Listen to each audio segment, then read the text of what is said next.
Hey guys, welcome back to Clownfish TV. This is Neon. I am here with Geeky Sparkles. Hello. And New York Comic Con is this weekend, and very few people seem to care. Yeah, no, there's hardly anything about it. There are a couple of announcements, but it's not like, none of this is like major front page news, right? It's very like mundane announcements. Now, part of that is because of the strikes going on in Hollywood. In fact, I talked a little bit yesterday about Ian McGregor. Poor Ian McGregor. People are going to go see him. They want to see Obi-Wan. They want him to talk about being Obi-Wan, talk about the show, talk about being in the prequels and all that, and anecdotes. And all he could talk about were freaking bagels and tea. Because this is stupid. He wasn't allowed to talk about it. That rule is just stupid, and it's detrimental. It is. Because fans are what keep you employed. I'm just saying. How many thousands of dollars do people spend to go to New York to see their favorite celebrities, to hear stories of working on their favorite movies? And you're like, yep, sorry guys, there's a strike. I can't talk about it. Well, Fran and Co. need to, change that rule, because that rule is colossally stupid. We can film movies on the side outside of the strike, but we can't talk about a movie we did 30 years ago. Yeah, no, this is stupid rules. Current movies, yes. You play, stupid games, you win stupid, prizes, and you're going to get what you deserve because you're just pissing fans off. And then next time you guys get back and get your money and everything else, and you do your movies, no one's going to come because they don't care. So I want to talk about this, and I've been going back and forth with Geeky about it. The lack of caring, the lack of interest in... Well, they're going out of their way to drive people away. Everything. It's just everything. It's just like all this nerd culture stuff, this nerd culture bubble that we've had for the last like 10 or 12 years. Oh, it's been longer than that. We had nerd culture and pop culture for decades, and then the last 10 or 12 years they've killed it. Well, that's what I want to talk about, because when it went mainstream, when it was cool to be a nerd, when we had the Big Bang Theory and we had Nerdist and we had the celebrity D&D players, and it was cool to be a nerd, and all this nerd stuff, like almost overnight, Geek Chic basically like popped up, and it was like everybody was a comic book fan, even if they've never touched a comic book because they've seen a Marvel movie, and it just, all this stuff has happened. All these brands, all these franchises have been destroyed in a very short, brands that have been around, franchises that have been around for decades have all been destroyed within the last 10 years. Mm-hmm. And what's going on now is nobody cares when there's a new announcement. Oh, like the biggest news should be like, oh my God, David Tennant's coming back to Doctor Who. That's nice, but whatever. I think anything. It's like, they keep misappropriating IP that have been legacy IP. We see it with Marvel, we see it with Star Wars, we see it with cartoon shows like She-Ra and He-Man and all this other stuff. It's got to the place where people just don't even get excited anymore, and they just don't care. That is it. And apathy is worse than death. People, at least when they were complaining about Star Wars and complaining about Ghostbusters and complaining about The Last Jedi, all that stuff, complaining about Lord of the Rings. When they were complaining about it, they still held out hope secretly that the studios, that the IP owners would get a clue and hopefully walk it back. In some cases, they tried to, but the damage was already done, right? And I just think the general public is moving on. I think the good thing about that, though, is like people call them tourists, right? The tourists that are coming through, the nerd tourists. Mm-hmm. They're preoccupied with other stuff. They're moving on, so actual nerds will get into this stuff again. But it's going to take a while because now they're on tabletop and everything else. They're taking like everything. Oh, there's not going to be much left of tabletop. It's already like D&D's already blown itself up, So we're going to talk a little bit about this because we're seeing more and more articles pop up and being circulated about old outrage trying to maintain interest in these franchises, right? So before we get into it any further, please subscribe for more pop culture news, views, and rants. Guys, get woohoo. Woohoo. Get woohoo. Now, I'm seeing this all over the place. Now, this is from 2 years ago, but it's circulating again on Facebook because I think they're boosting it. Probably. They keep trying to bring up Ghostbusters 2016 again. They keep trying to bring back, 2014, 2016 all over again. They keep trying. We're not getting clicks now. When did we get a lot of clicks? When we were, milking that outrage back then. Exactly. Ad rates are down. Our views are down. Let's just try to go back to that well and cause more outrage. Thing is, from the first run, you already lost a whole bunch of people because they're just tired of Hollywood's shit. They're tired of the media's shit. They're just over it. And now they just know why get excited because you're going to fucking ruin it. Yeah, that's just it. I mean, that's my attitude, right? What are they excited about? The South Park Panderverse? Yes. Because it's what everybody already knows. Yeah.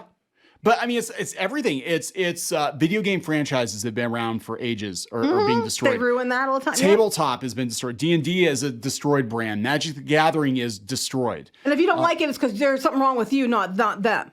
I mean, there are very few. I could probably count on one hand the number of like what you consider to be a nerd franchise that actually held the line throughout the last decade. Like so many of them, the ones that have been gobbled up by corporations have made so many tactical errors, and they've let idiots take control, idiots be in charge that didn't have they didn't have any skin in the game. They're like, hey, these chuds freaking hate what I did with this movie. Doesn't matter. I'm moving on to something else. Well, yeah. And the thing is, I was going to say, like, listen to Twitter for like years. I kept thinking that it was actually, indicative of what people thought. And then they found out, oh, wait, it's not. It's a bunch of all accounts. It's all fake. And it's like certain people just like trying to get all their friends and cause a bunch of outrage. And there wasn't, when you measured it, it was very little. And then the things that were like a lot of people mad about with some of the choices they made, like at Star Wars or She-Ra or whatever, they're like, oh, it's just the vocal minority. No, bitch, they were the vocal majority the entire time. Yeah. So, I mean, you're seeing it now with, the Masters of the Universe Revelation or whatever the sequel is. Nobody cares. Revolution. We did a video about, probably going to be posted before this one, talking about the Marvels and the box office for that. People have checked out from the MCU. They've checked out from Lord of the Rings. There was a picture of Skeletor. Yeah, I'm like, I just don't care. I don't care either. I was looking at it and like, I don't care. And that's sad because, and I hate that, especially like Star Wars and stuff. I hate that I don't care. And it makes me sad, but I'm also like, and even if I wanted to care, I can't.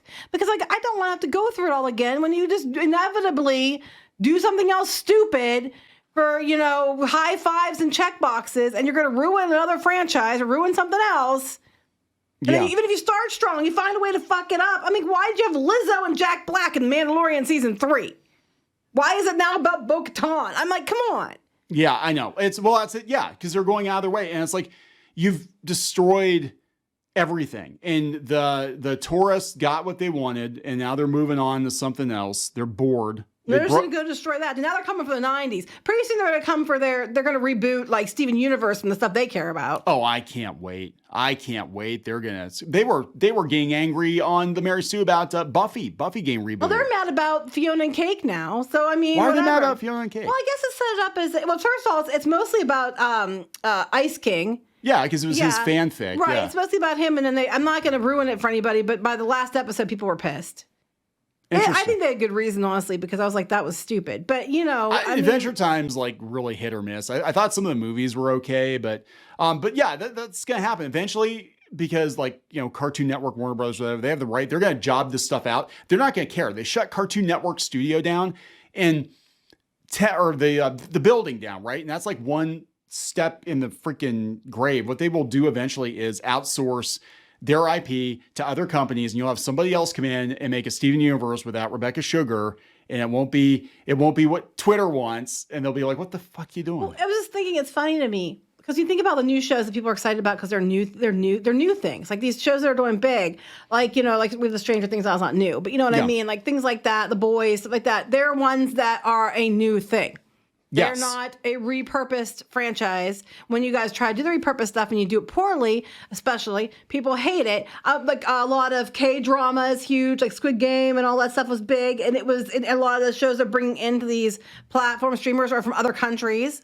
Yeah. And that's what people are watching. Kids, I mean, geez, we know kids are like all in it. It's weird. They're in the Squid Game though. Like everybody knows the Squid Game characters, and I think it's really cool. Five Nights at Freddy. I mean, newer IP, and you got to remember, derivative of something else, right? And the stuff that we love now, that stuff was new at one point in time. Yeah, we need more new that's good. I want to clarify. Good new that's good. There's new, but then a lot of it's just more pandering dog shit. New that is good. So I think we're gonna see. Ab necessity, we're going to see a course correction, but it seems like there's a lot of it's kind of like the final boss in a video game. Like you think it's dead, you think it's over, and then the damn thing comes back and respawns. Like all these articles are starting to pop up again and again. This is just one example of many. We've seen a lot of them, just a couple of months ago, they're trying to get the Last Jedi outrage going again because they need the clicks. Keep doing that. Yeah, they're trying to. We're seeing it with comics. All of a sudden, Like, I personally thought the whole Comicsgate drama shit was over. And all of a sudden, we're starting to see people on Twitter acting up They're about trying to bring again. Gamergate back too. Because the video game sites are in deep trouble. Okay. They're in deep trouble. So they need to have that outrage. And then with the Comicsgate thing, the comic book industry is in massive trouble. A lot of shops that have been around forever are closing down and they're blaming the content. So like you won, but you lost. Like sometimes you can win in your mind, right? Like we chased those chuds out of the mainstream industry and we got the whole thing to ourselves. Except y'all don't buy things. And it's like this. Yeah, you got the precious, right? But you're gonna die with it. And that's exactly good job. Good job. That's what is going on here. They got it. They quote unquote won, but they lost because they chased the audience off and they've destroyed the franchise and they've destroyed, a lot of them have destroyed their own credibility. They're not going to be able to move on to their own stuff because people are like, oh, you're that person that ruined Star Wars. You're that person that was out there on Twitter. You're the making one that did the musical number in Star Trek. No, I mean, and then again, Hollywood isn't doing itself any favors, like with the SAG-AFTRA stuff, telling actors and stuff, you can't talk about things people love. So you're chasing fans away on that side too. Yep. Because you're like, I just spent this money to come talk to you about Star Wars and you can't talk about it because, but you did this movie 20 years. Doesn't matter. You can't talk about it. Yeah, I went off on that yesterday because I was talking about Ahsoka and how, again, it was very meh. The numbers were very meh. It doesn't matter how good or bad the show was. Just the general public is over Star Wars. There's been too much bad Star Wars. You had some excitement with The Mandalorian and you freaking killed that and now nobody cares. But I was talking about that. Like, that's one thing I vehemently disagree with the union thing. Like, if you guys want to strike, you can get more money. I think some of your asks are ridiculous. Some of them I think are reasonable. But banning actors who do the convention circuit, and there are people out there spending lots of money to meet these people and planning like their entire year around going to these events to see these people. I can understand if it's a new movie in the theater, but I think there needs to be like a moratorium. Like, okay, you can't talk about anything within the last 2 years or last 5 years. But if you want to talk about, filming, I would say that. Talk about anything that hasn't been released yet, or like the last year. That's been released last year or hasn't been released yet. Yeah, that you're going to actively promote. Right. Because who the hell cares if he's got some stories about Liam Neeson on the set of The Phantom Menace from 30 years ago. Who cares? Or even, from the Obi-Wan show, which was, a while filmed back. a couple of years ago. Yeah. Yeah. Like, because people, I'm sure, if you go see Ian McGregor at New York Comic Con, everybody's going to be like, what was it like to work with Hayden Christensen again? You're not allowed to ask that. You're not allowed to ask that. No, I'm going to talk about bagels. How many thousands of dollars did you spend to go to New York Comic Con to listen to Ian McGregor talk about fucking bagels? Wait, there's a comma. That is they do have a hole. That is the everything bagel from Everything Everywhere All at Once. No. Okay, that's not what I meant. Anyway, you know what he meant. I meant, yes, I would be mad. Meant. I would be mad, especially if you're a normie and you don't know what's going on and you don't know the rules like, wait, what? with the strike. You'd be like, I just dropped $3,000, $4,000, $5,000 to fly to New York, get a hotel, get my tickets, waited outside wait whatever. For 3 hours to go to the bathroom. 3 hours to go back. New York is a freaking zoo. Just so I could, and I came here specifically to see Ian McGregor because I wanted to listen to his stories about working with Hayden Christensen again. I wanted to listen to stories about him doing, whatever other movie he did and I loved and, Fan Menace or whatever, because I'm a huge Star Wars nerd and he can't talk about it. Do you think those people are going to be on your side? No. They're going to be like, no, because of your stupid strike. What few you have left? Because you already chased off so many. Yeah, so you're chasing people. So they're on so many levels, this nerd culture thing. The websites are imploding. The companies are destroying the brands. The goodwill is gone. Dungeons and Dragons. The celebrities are out there making shitty comments. Rachel Zegler, need we say more? And they're destroying things with their, I'm an activist first, an actress second mindset. You're just done fucking it all up the whole way around. And people don't care anymore. That is it. The stuff people care about now. It's not the Big Bang Theory stuff. In fact, I'll probably throw Sheldon on the thumbnail because he basically, that show encapsulates everything that's effectively wrong with nerd culture in the last 10 years. That whole scene, it's over. It's done. The sites are shutting down. The franchises are dying. The comic book shops are shutting down. Funko is imploding. Wizards of the Coast is burning down whatever goodwill they had. Star Wars is dead. Lord of the Rings is dead. Star Trek had a couple of bright spots here and there, but it's going back to being, you know what I'm saying? Like none of it matters anymore. Doctor Who, you fucking killed that too. It's all over. And so what we have left are a couple of sites trying to pick up the pieces, pick up the crumbs, to try to get a smidgen of advertising revenue, hoping that they can keep their jobs for another 6 months. Let's make it. Let's hurry up and bring put a spin on it so everybody can hate. And that's even going to be gone because Google AI is going to eat your lunch, not them writing articles. Oh yeah, and if studios come to Google AI and say, "Well, only spin positive things." Yeah, here's money. Yeah. Oh yeah, Google. We'll basically advertise on Google by feeding Google the press releases directly. And then it'll just, the first thing that will come up is the positive spin. We don't even need the shills anymore. We just paid Google. People, there's it's true, but people are talking about how no one's going to come see the Marvels because no one cares. Hurry, do AI generated content talking about how everybody's buying tickets, and then here's money, put it on Google. Front page it, make it really, really prominent. Yeah. And that's what they're going to do. So, people are just fed up. Can we wrap this up? Yeah, I was gonna say there is a bright side to this. What is the bright side? Now is the perfect opportunity to start building new things. People are hungry for new things. Good new things. Good new things. Because every time everything happens, like something new will be out, and people are like, "Well, you're making fun of that too," because it sucked. Good new things, and there are good new things. There are lots of good new things out there. I think we're gonna see. I think the strikes, especially, we're gonna see a massive reset. I think we might actually have a brighter future for new nerd shit going forward in this decade than we've had in a long time. That's just my personal opinion. I normally am more the optimist than you are, and I don't even get my hopes up. I'm not even gonna get my hopes up because I don't want to be like, I'm so tired of it. I'm hoping you're right, but I'm not even gonna pretend to be excited about it. But that's okay. We've got decades of stuff. Decades of unwatched TV shows, decades of unread books, decades of unread comic books. Tons of anime I've never seen before. We're fine. We don't need any new stuff if it sucks, right? Yeah. We're gonna wrap it up. Yep. Please subscribe for more pop culture news, views, and rants, guys. We'll talk later. Bye.